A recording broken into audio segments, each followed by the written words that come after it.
It's Joune B here, and I am back with part 3 of how my OB almost killed me. So I left off talking about when I finally was able to see my daughter, hold my daughter, have skin to skin, and all of that wonderful stuff. And of course, after 9 days, there was a lot of papers to sign and things like that. But if you want me to do a video just like about that journey of, being a preemie mom and dealing with the NICU and all of that, I definitely will. So just let me know down below if you want to know about our preemie and NICU journey. I don't have any problem sharing. But after seeing her and bonding and spending our time together, the road to recovery was not done yet.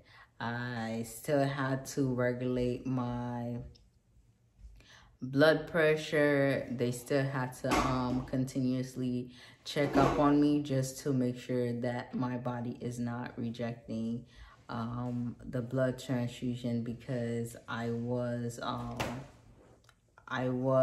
sweating a lot and all of that jazz. So they had to continuously keep an eye on me, continuously keep an eye on my incision, because now I've been open twice within a 5-day period in the same incision. So healing now for me is gonna be tougher along the road.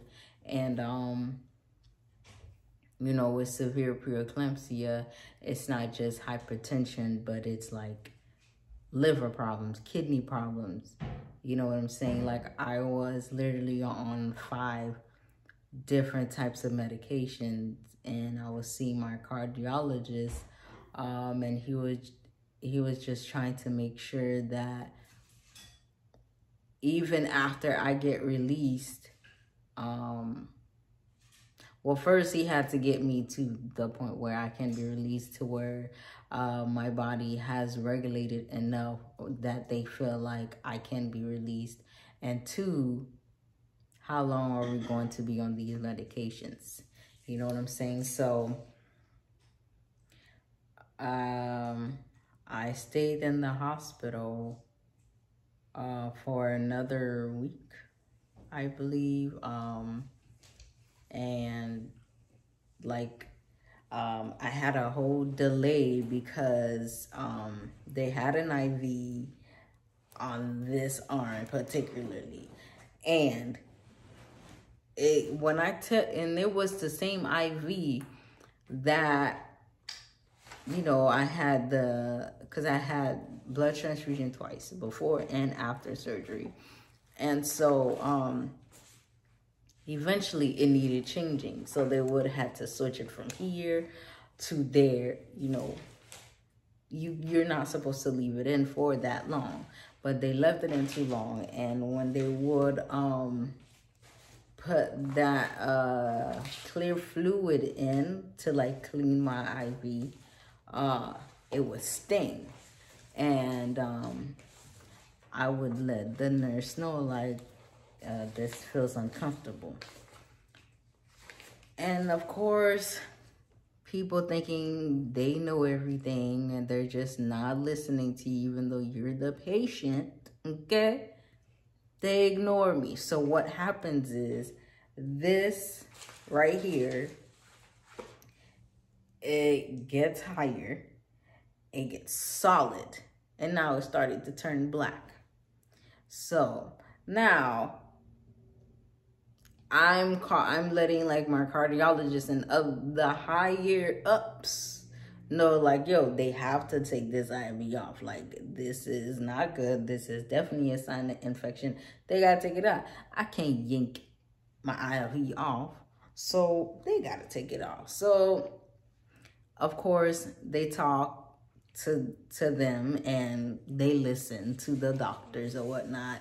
and they come and, you know, with the, "Oh, I'm so sorry." You know what I'm saying? Like, at this point, I don't care if you're sorry, because now this is solid. This is getting dark. So now you're messing with my circulation. So they changed it, IV to this, or like right here, just to be safe. Pretty much this arm was just a no-go. So now that's a delay for me to go home, because now there's like a whole, was like an infection. So I had to be antibiotics for that to go down and for that to clear up. So that was like just another headache and another part of where the medical people just failed.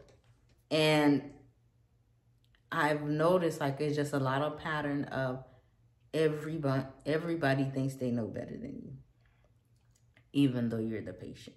And that seems to be the reoccurring thing in this whole journey from being pregnant and being in the hospital and everything. It's like nobody is listening. Everybody is just brushing things off. So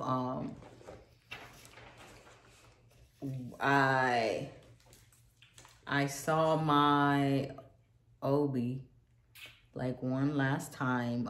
He came and he was just, you know, very like narcissistic, like, "Oh, let me see let him see his stitching job," or whatever.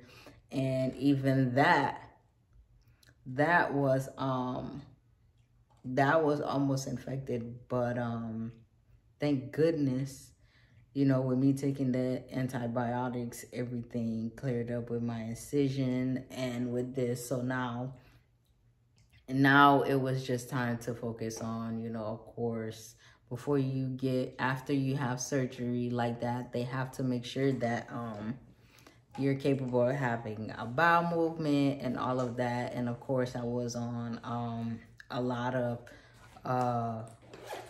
restrictions, because my pressure was not dropping as fast as it should have, because my normal blood pressure is relatively it's not low to where it's like red flag, but I have like, you know, low temp as like a normal base for me. So it was still not where they wanted it to be. So, you know, no salt and whatnot. And eventually everything with my arm, incision, all cleared up, and I was finally released. I spent, I believe, up to a year maybe on all the 5 medications, you know, and I was going to the cardiologist for gout and all of that. Like, you know, like I was the youngest person there, 21, going to cardiologist, having a heart monitor. You know, it was a scary moment, because like even like the elderly, they were just looking at me like, you know, "We know why we're here, but it's like, why are you here?" You know what I'm saying? So it sucked. I definitely learned a lot. But after being consistent and, you know, my body slowly getting to normal, after a year, I was off of all of my 5 medications. My blood pressure was back to normal. My kidneys were functioning properly, and so was my liver. So, you know, all of those are telltale signs that like all of my organs are starting to work properly, and medication was no longer needed. And I am fortunate and blessed to be alive to tell my story, to remember my story. And I remember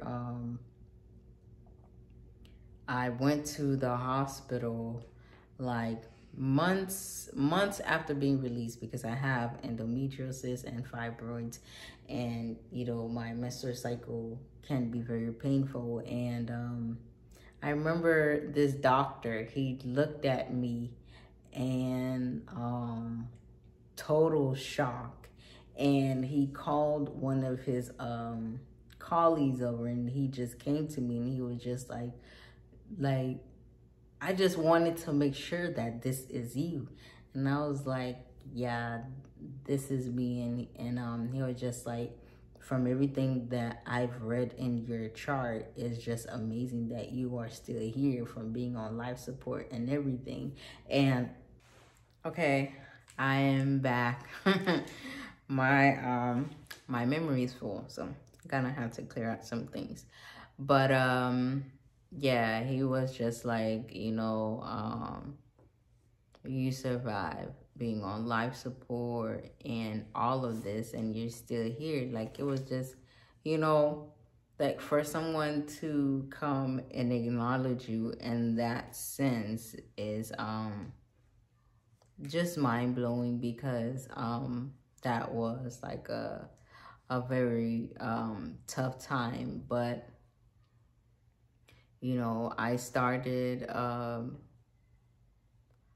journey of pregnancy that I didn't know that I could even have, because suffering from endometriosis and fibroids from such a young age, it was just like, you know, I was told that the possibility of having a child and being pregnant was just like slim to none. And then to get pregnant and then go through a whirlwind, okay, of everything that can go wrong, and to still stand solid, you know what I'm saying, by the grace of the higher power, and still be able to tell my story, still remember my story, almost 11 years later, is just a testimony worth screaming from the mountains. You know what I'm saying? Let me see if I have any side effects that were long-term.